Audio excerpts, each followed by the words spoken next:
Hello, welcome to MJR RPG, a podcast for tabletop role-playing game reviews, replays, so on and so forth.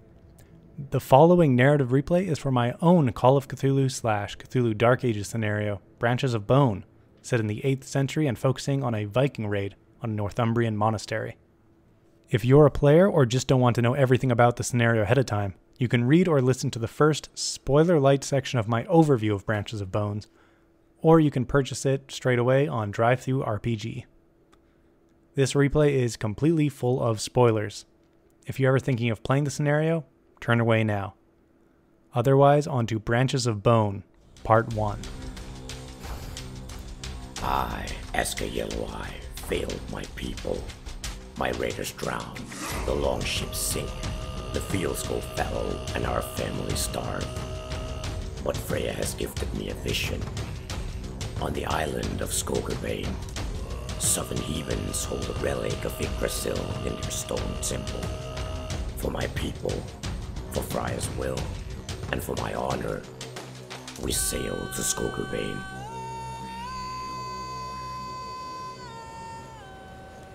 Frigid waves broke against the ferry's short bow, spray lashing the 4 rowers. Ahead, dull moonlight lit the craggy isle of Skogerbane, the Vikings' goal. Harald Askerson, child of the chieftain Asker, grit his teeth. His father led the clan's remaining raiders across the sea, chasing a vision. Harald worried his father had lost his mind, so often rambling and barking in his sleep. But at last, the island jutted out of the sea before them, right where his father, and the old Saga of Sune, had said it would be. His father may be mad, but at least he could still navigate. A crazed grin breaking his ragged features, Njal pumped harder at the oars, his aching muscles bulging under the tight armor. Rowing for a week taxed his body, but not his mind. For that, he needed combat. Svend the steersman might say sailing was combat against the seas, but Njal knew only killing men brought meaning to his life. Revna fought against the racking shiver. Huddled in the rear of the boat, wrapped in her cloak, she focused on Asker's ferrying ahead of them, dipping in and out of sight behind the dark swells. Freya had favored that old bastard over her. The clan's next Voller? Madness. But she'd be there. Asker's ferrying rounded the island's steep cliffs, closing in on the narrow cove they knew held a small dock. The boat slipped between jagged rocks and out of sight. Sven the steersman eyed the cove. 2 approaches. Following Asker through the rocks would keep them out of sight of any watchers, but they need to go slow to avoid smashing against the stone. Most of the tide rushed into the cove through open water, though, and they could ride the current in to catch up with Asker, at risk of being spotted. Sven grunted at Harald, gestured at the cove with his chin. Harald considered briefly, then chose the open current. Njal bared his teeth in a wild smile and threw everything into the oars. He needed to get up there, now, before Asker and his Vikings took all the glory. Revna didn't help with rowing. She doubted she had much strength to lend, but she prayed, loud enough for Sven to hear and be bolstered by. With expert precision, Sven glided the ferrying into the cove, and rapidly slowed at a stubby dock before grounding up the rocky beach. Njal jumped onto the dock before coming to a stop, and without seeing if his companions followed, marched away. Harald and Revna followed once still, leaving Sven to grumble and secure the ferrying. He noted Asker's boat up the beach, hull banged up from a quick grounding. Another boat, not in their style, tied up at the dock. No doubt a local ferry. A steep path wound up the bluff from the cove to the main plateau of the island, and while Harald and Revna cautiously chose their footing, Njal barged up the trail, sure his feet would find a safe path up. Evidently someone heard the rocks sent tumbling in his wake, or they had watched the ferrying cut into the cove, as an arrow whizzed past Njal's prominent forehead and skittered off the rocks. He caught sight of a man on the bluff, backlit by the moon, fumbling with an arrow. With a joyous roar, Njal smoothly sprinted up the last of the slick bluff, great axe in his hands. The man, an old man, Njal now saw, stared with wide eyes, jabbering something in his foreign tongue. He raised his bow, and the string promptly snapped in half when he drew. He looked at it dumbly, then back up at Njal just in time to catch the axe blade between his eyes. His companions crested the bluff in time to see Njal stalking away from the scattered remains of the old man. A trail ran into the center of the small island through sparse copses of ash trees to a stone temple. Its front double doors had been broken open, the sounds of shouts and screams drifting out with torchlight. Harald, Sven, and Sevna hurried after their berserker, passing through the small courtyard at the front of the temple. Harald noted it was the only structure. On past raids, there had been houses, sheds, dorms. They stepped over a body in the doorway, cleaved down by a sword, and entered the high-ceilinged church. While the building was stonework, 2 internal wooden structures crowded the hall, doorways facing inward. As Harald walked past them, sword and shield in hand, chickens clucked and goats brayed from the right structure. He stopped, cracked the door open. Half the room held stores, barrels, and sacks, and on the other side of a partition, chickens and 2 goats. Sven peeked into the left room, finding beds and desks, along with piles of scrolls, books, and various stone and wood artifacts. Harald and Sven shrugged at each other and continued after Njal. Revna stopped at the doorway, though, looking at a stained glass window depicting an older man standing over a younger man bound to a stone altar, stabbing him to death. Beneath the window, inlaid in the wall, or more accurately, the wall seemed to be built around it, stood a man-high stone, similar to the rune stones back home. Only a simple carving of drops into a circle marred its smooth surface. Harald and Sven found Njal roaring at a group of monks at the center of the cross-shaped hall. A tall, strapping monk and a scrawny monk huddled on the ground by a dead older man, an axe having split his head open, while a portly monk stood between his fellows and Njal. An altar sat behind them, silver goblets and a silver thurible atop it, and beyond that, lining the rear wall, were 2 doors on either side of another stained glass window. The right door was closed, while the left yawned open, another dead monk pinned against it by a spear through the chest. The portly monk stared up at Njal, defiant but trembling, clearly not understanding a word coming out of the berserker's spittle-flecked mouth. Njal wanted to find warriors. These men of the cloth had no weapons. He screamed at the monk, demanding to find the warriors. Not getting a response, he headbutted the monk, sending him sprawling, then stomped to the open door. Spiral stairs led down, the faint voices of his clansmen echoing up. No doubt the closed door to the right led up to a bell tower. Without a word to his companions, Njal headed on down. Harald and Sven hurried down after him, but Revna lingered at the center of the hall, at the center of the 4 wings. She turned, seeing the 4 far walls, each with a stained glass window and a standing stone beneath it. To the west, the sacrifice. To the north, a weeping woman tearing her robe, rubbing ash on her face and on the rocks at her feet, and the standing stone clearly depicted a fire. To the east, a dozen men eating and drinking, spitting their wine on the ground, and on the stone, drips falling from a square. And to the south, seeds spilled on the ground, becoming a great tree, its roots tangling and snarling an evil-looking tree beneath. On the last standing stone, specks. Revna murmured a prayer to Freya, then approached the corpse of the old man. The monks seemed to consider blocking her, but in the end dragged their still unconscious fellow to the side and watched. She tore a pendant from the body's neck, silver with 4 symbols, the same as the standing stones. Putting it in her pouch, she followed her companions. A scream rang out before Njal reached the bottom of the stairs. Above, Revna heard the slamming of doors and the surprised screeches of the monks. All at once, the Vikings felt something press on them. Just a brief pressure on the head, but all of them had a dreamlike vision. For Revna, Harald, and Sven, it was brief, just a sense of looking down on a crowd of people. But for Njal, it was more. He stood on the island, but without the church. Far below him, crowds of sparsely clothed people dragged large stones to him.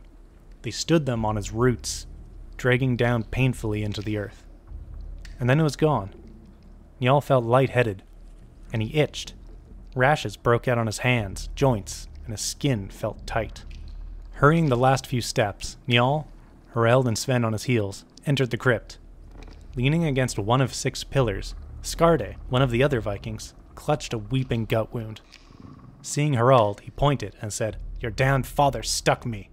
In the center of the crypt, with weapons abandoned on the floor, Asker and his 3 Vikings stood in a circle, facing outward, hands held, looking up at the ceiling. Their mouths gaped open, eyes rolled back in their sockets. Harald saw blood indeed coated his father's sword. He demanded Skarde explain what happened, but the man's head lolled, skin pallid, breathing shallow. Harald knelt down. He knew a bit about fixing people. A bit. Revna pushed Harald out of the way before he could do any damage. She took out her pouches, readied herbs, and inspected the wound. Deep, a ragged chunk of flesh ripped away, revealing slippery innards beneath. She took a deep breath, recalling her master's teachings, and reached in. Skarde died instantly. Shaking blood and viscera off her hand, the Volar said there was nothing more she could do. They all realized they could hear whispers skidding around the edges of their hearing. The echoes in the crypt made it difficult to find the source, but Sven eventually tracked it down to Asker and his frozen Vikings. Whispers slipped out of their mouths, despite still jaws, tongues, and throats. Extremely quiet, but Sven could make out brief words. Freedom, hungry, tired, awake, awake, awake. Only Asker whispered intelligibly. The others spoke in languages unknown to Sven, though he thought one of the other voices was in the tongue of the heathens upstairs. Trying to shake Asker or the others out of their fugue state proved fruitless, as did screaming or slapping them. Even bodily yanking at one of the Vikings only managed to break his arm, cracking at obscene angles to maintain its grip on its neighbor. Shaken and confused, they looked around the crypt, taking in the details they'd ignored thus far. Murals covered 3 of the walls, depicting an army of soldiers in unfamiliar uniforms, and carrying smoking swords and spears, marching towards the far wall. The wall that stood out by lacking similar murals, and it appeared to bisect the murals, as if it had been built later, blocking off more of the room. The wall was blank, with the exception of a sigil in the center, cracked, as if it had been struck with a sword or axe. A tree, surrounded by 4 symbols, which Revna recognized as the same as the standing stones in the hall, and around those, a ring of some script she didn't recognize. Similar in a way to her own people's runes, but older, much older, wild, savage. She shuddered and turned away from the blasphemous scrawlings. With a deep breath, she slipped under the arms of Asker and his cripples, and sat in the middle of their circle. She withdrew 2 pouches, one full of the herbs and plants used to alter her mind, opened the door to the realm of the gods. From the other, she dragged out a live rabbit. Slaughtering the rabbit and smearing its remains and herbs on the floor, her arms, her face, her tongue, she began humming and chanting. As her eyes rolled into the back of her head, the augury began. In her fugue, Revna didn't feel it, but for the other 3, again something pressed on them, and this time, they all saw it. They all felt something worm through their skin and bones. Njal watched the savage people below him dance about fires set by the northern standing stone. They rubbed ash on the stone and it grew heavy, pulling his roots into the ground. To Sven's east, the tribesfolk drank salt water from the sea, then spat it back up on the stone. It glowed, and its glow tore at its roots. West of Harald, the wild men and women slashed and stabbed, spilling their blood over the stone. He drank deep, thirsty, but so did the stone, and it grew fat, plunging down, dragging him down, down, into a slumber he could rage against, but not resist. Back in the crypt, they breathed heavily, scratching at reddening skin.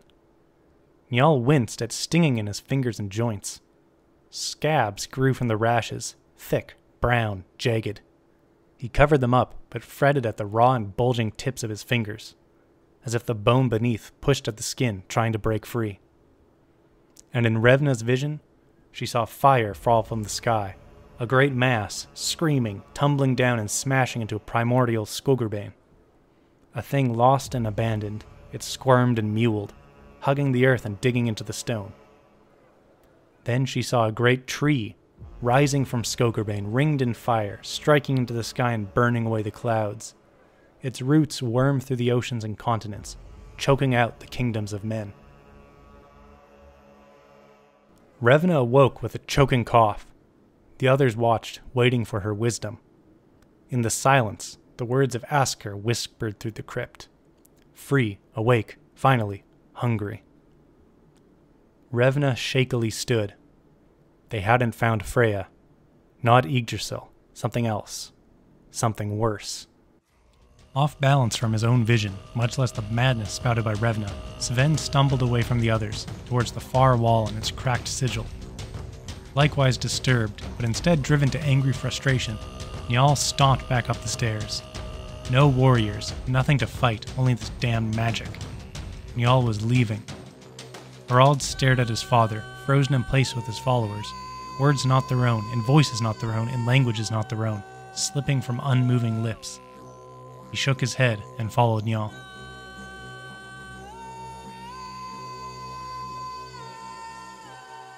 Revna paused before also going up, turning an ear to the ensorcelled Vikings' whispers as something snagged her attention.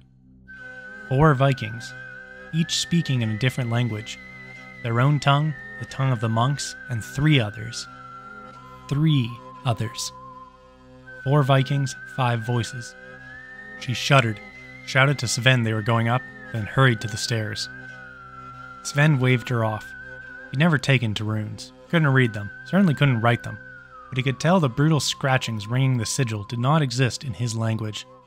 Their harsh angles and savage lines spoke of something primal, something violent.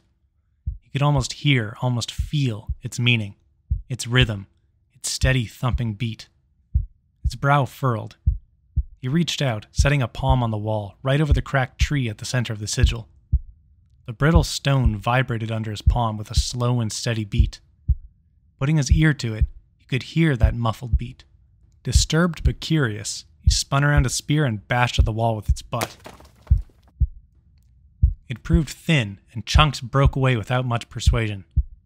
When he'd made a hole in the wall the size of his fist, and he had hefty fists, he squinted through, perplexed. Only 2 knuckles in was another wall, one of wood. His squint tightened. He knew wood. He built his own ships, cut the timber himself. The wall's wood was knotted and swirled. No one had worked that wood. It wasn't a wall. It moved in time with the beat, pulsing, throbbing, beating, living. Under a strange compulsion, he pushed his fingers against it. That familiar pressure rushed through his body from his fingertips, up to and squished his brain. Below him, those insufferable little bipedal creatures flung seeds around that stone, the southernmost of the 4. Amongst his roots, pitiful little trees sprouted, but soon they tangled and choked him, stealing his water, and the stone grew fat with their plunder. He cried out as it and the others overwhelmed him with their weight. The wood thumped away under his fingers, his own heartbeat slowing to meet its pulse, and with a horrifying certainty, Sven knew that a heart, a great, vast, terrible organ, beat away on the other side of the living wood. He pulled his hand away, ignoring the stinging pain as if the skin on his fingertips ripped away, like tearing skin from frozen iron. He pointedly ignored the feeling of something bony and rigid poking through that torn flesh, and the horrible itching breaking out all over his body. Sven fled, trying not to realize he understood 2 of the voices flowing from the cursed Vikings, one of which spoke in the exact manner he instinctively knew the writing around the sigil would sound on a human tongue. And he certainly ignored the bark-like knotted and swirling scabs growing with observable speed over the Viking's skin, or the spurs breaking out of their fingers and joints, splitting like branches that twisted and groped for him as he sprinted past. Njal planned to find the pudgy monk and drag him down to the crypt. This all stank of magic, heathen magic. And what were monks if not magicians? Njal snarled at the 3 robed men, huddling together. Damn sorcerous freaks, the lot of them. But just before he snatched one up, he checked himself for 2 reasons. 1, Revna was a Voller, and while Njal couldn't claim to be an expert in religion, magic, or words, he guessed a Voller wasn't much different from a sorcerer, and she was alright by him. The monks may be cowards and southern barbarians, but they seemed just as frightened out of their minds as he would be if he wasn't fearless. The second reason was the racket from down the hall. Goats braying and chickens squawking in a maddening chorus, like a wolf had gotten into the pen. Something about their screeches set his teeth on edge. They were muffled, gargling like they were being drowned. The scrawny monk met his eye, said something in a shaky voice, and gestured at the animal shack. Njal hefted his axe and stomped forward. In tune with his man, Harald readied his sword and shield and fell in step with the berserker. Revna huffing from going up the stairs so soon after her augury. leaned on her staff in the center of the hall, and waited. By the time Sven reached the last step, sweat stinging his eyes, Harald and Njal had already crept into the storeroom. Feathers wafted in the air.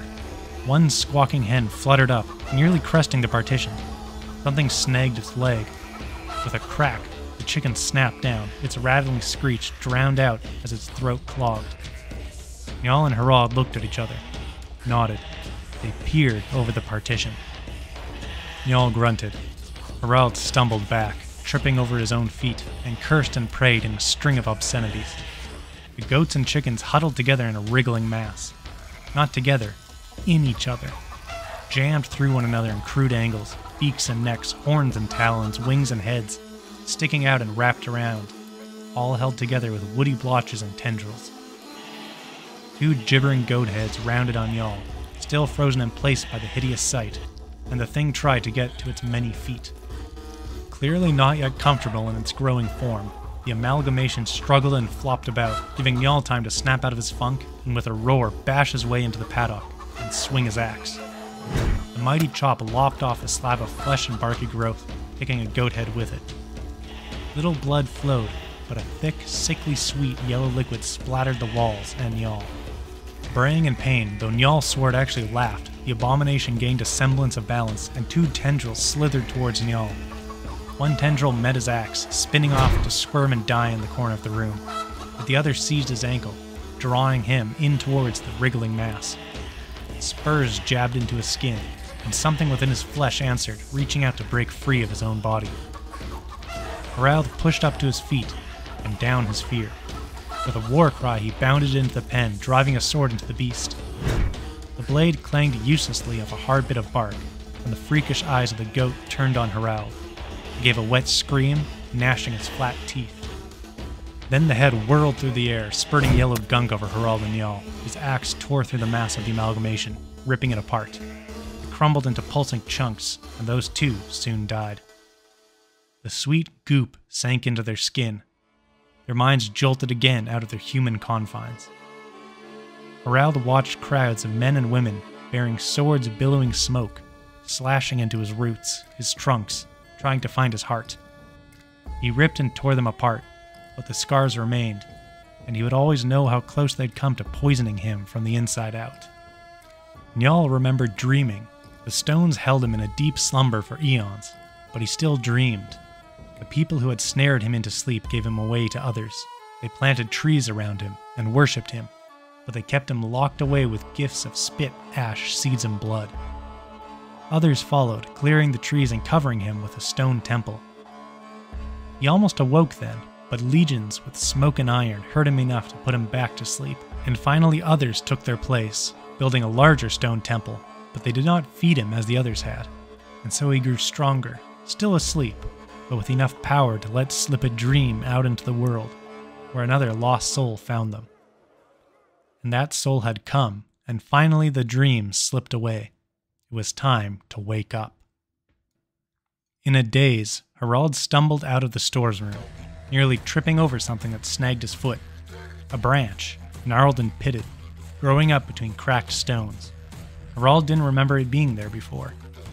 With a rising terror, he looked across the floor. Twigs, branches, roots, bark, all splitting the stonework floors and walls, reaching out as if to grasp for him. For Revna and Sven, the center of the hall. Harald knew then that it stirred awake. Whatever it was, wherever it was, its long slumber ended. If he had spoke with Sven, if he had heard the beating below in the crypt behind the living wood, maybe they would realize where it was, what they were inside of. And maybe if he spoke with Revna, she'd share her theory on the standing stones, their symbols, and the stained glass. And if Harald knew all of Njal's visions, maybe they would all decide on a path to repeat what those people long in the past had done. Instead, Harald grabbed a torch from a nearby sconce. Notably, the branches did not grow near the fire, and marched to the front door, stomping on branches and roots. Something blocked his way, though, something rising from the ground. Long, spindly branches like spider legs jutting out of its wretched form, bark crusting its face and arms. What remained of the monk, cut down at the door, smiled. Then, with a howl like wind through a forest, skittered towards Harald. With a half-swallowed scream, he managed to duck the monk thing's grasping appendages and thrust his torch into its face. It screeched and scrambled back, but the flames licked its head, quickly engulfing its body. Hearing the commotion, Njal came sprinting and roaring out of the store's room, cleaving his axe through the thing, sending burning branches and splinters spinning across the hall. It crumbled in a ball of embers and smoke. A cry from Sven drew their attention, as the fallen priest also rose on a web of branches and roots. The monk, pinned with a spear against the crypt door, fumbled at the shaft with hands of bark and twigs. The 3 breathing monks screamed and huddled in a corner, stomping and kicking at grasping roots snagging their robes. Harald and Njal rushed forward as Sven and Revna fought the priest thing with staff and sword.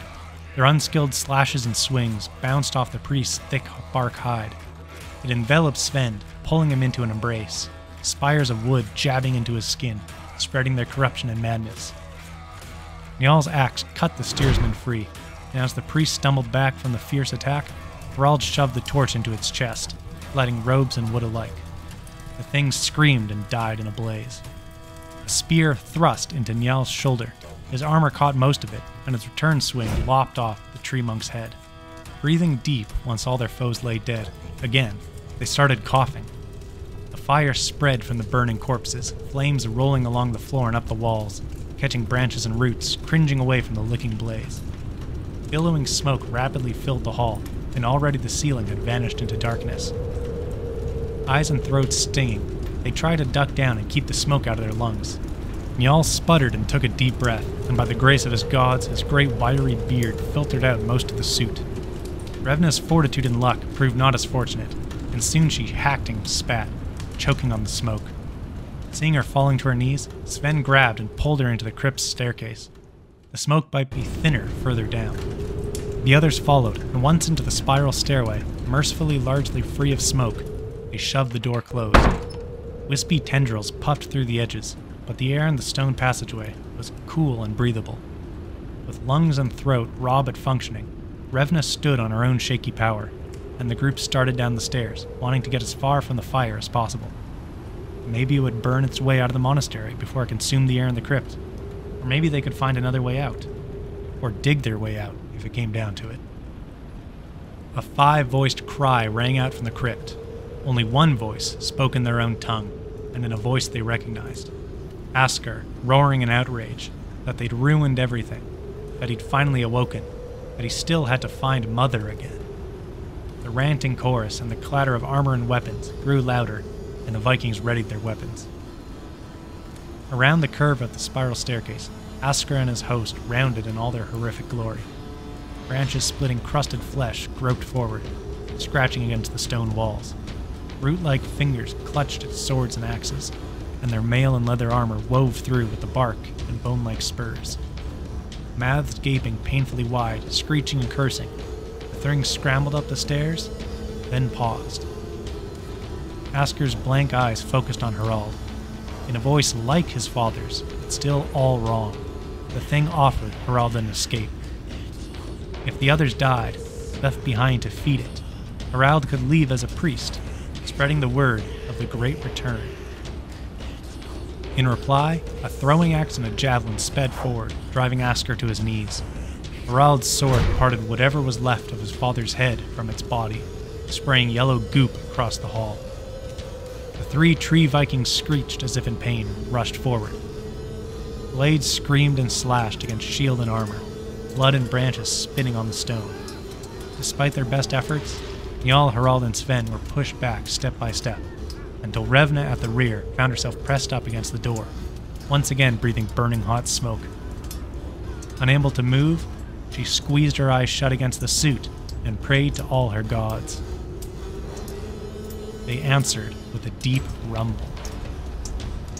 And then the world started crashing down around them. Stones crumbled from the ceiling, smashing into helmets and shields, crushing the tree creatures. A chunk of the wall slipped free and bashed into Revna, sending her spinning and bleeding. With a helping hand, she found her feet, only barely keeping conscious. The church was falling apart. With nowhere else to go, they decided to make a run for it, hoping the entranceway would be clear. They sprinted across the hall, narrowly dodging falling pieces of the dying monastery. The double doors at the entrance smoldered and buckled, and with a roar, Njal smashed through them. The four stumbled out into the courtyard, coughing and hacking, wiping blood and ash from their leaking eyes, then turned to watch the monastery finally perish. But it didn't. The stone fell away, revealing a mass of twisted, bulging, woody flesh beneath it. A massive trunk, roots as thick as mules slithering out, spindly branches unfurling, and their tips formed the mocking figures of hanged men. Black pits where the church's entrance and windows had been gaped like a baleful face. The thing blazed, the fire rising into the sky, chasing away the night, and it screamed. But it did not die. Not yet. Instead, its mop of roots dragged its mass forward, starting slow, ripping free of the earth and remaining stone foundations. Then gathering speed, the great beast towering over the four came closer and closer, branches reaching down, grasping. They ran. The copse of ash trees they'd passed through when they first landed on the island now stood as a thick forest. Njal reached the trees first, without giving thought to where they had come from, began wildly swinging his axe to cut a path. Knowing his companions lacked the strength needed to push through the brush quickly, he widened his attack, scything clear a corridor for the others. Harald and Sven sprinted through the cleared path, past the winded Njal, and straight towards the bluff. Revna came up last, winded, weakened from the fire. Then on her heel, the great tree slithered after, smashing through the forest.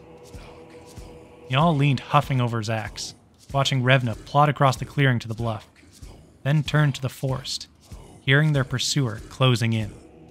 It would catch her, and at its pace, Harald and Sven soon enough as well.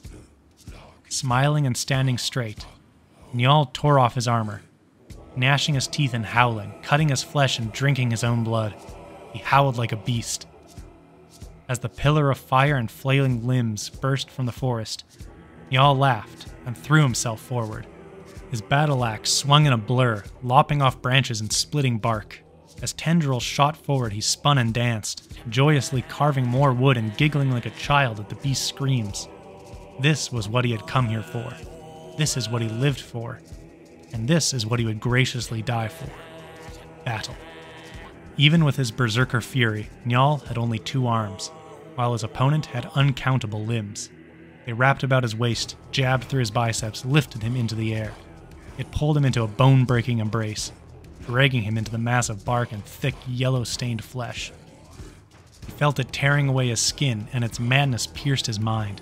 And still he laughed, and cut as best he could with his axe. And when he could no longer swing, he bit and tore with his hands.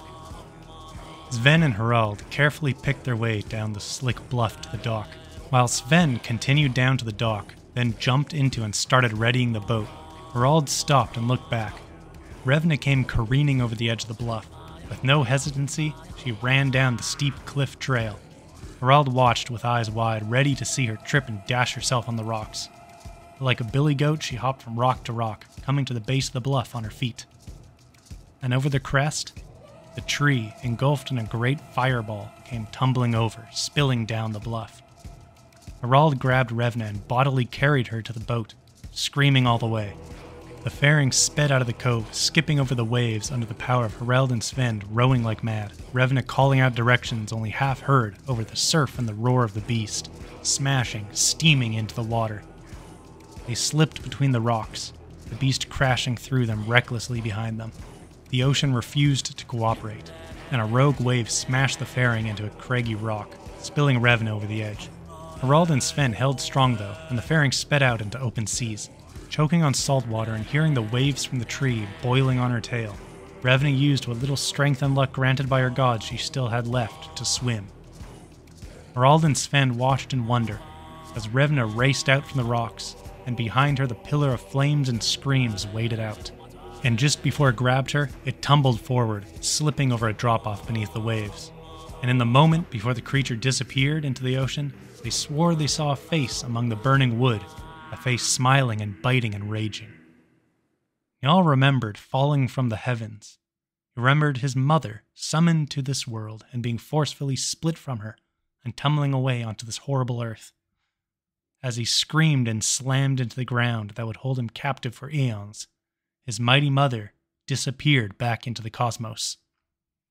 And now, after such a long slumber, he'd been so close to starting his search again, only to burn and drown. Njal could feel the tears inside him, bit and ripped by his own teeth. He had died, or something like him had died. But now that he was something greater, or part of something greater, he died again, deep beneath the waves, falling into a cold, crushing blackness. Once a shivering Revna had been pulled up into the fairing, they set off for home, their bodies and minds scarred, flesh twisted with bark, and dreams plagued with ancient memories. But, back among their people, they would return with stories of slaying a beast of legends, and blessed with the wood of Yggdrasil in their very flesh. They made their plans, and returned to their land as a great captain, a wise volar, and a fabled chieftain. And beneath the seas, they hoped the tree drowned, but they would have nightmares of something crossing the endless plains and canyons of the ocean floor, dragging itself ever closer to those who had cast it down, those who had abandoned it.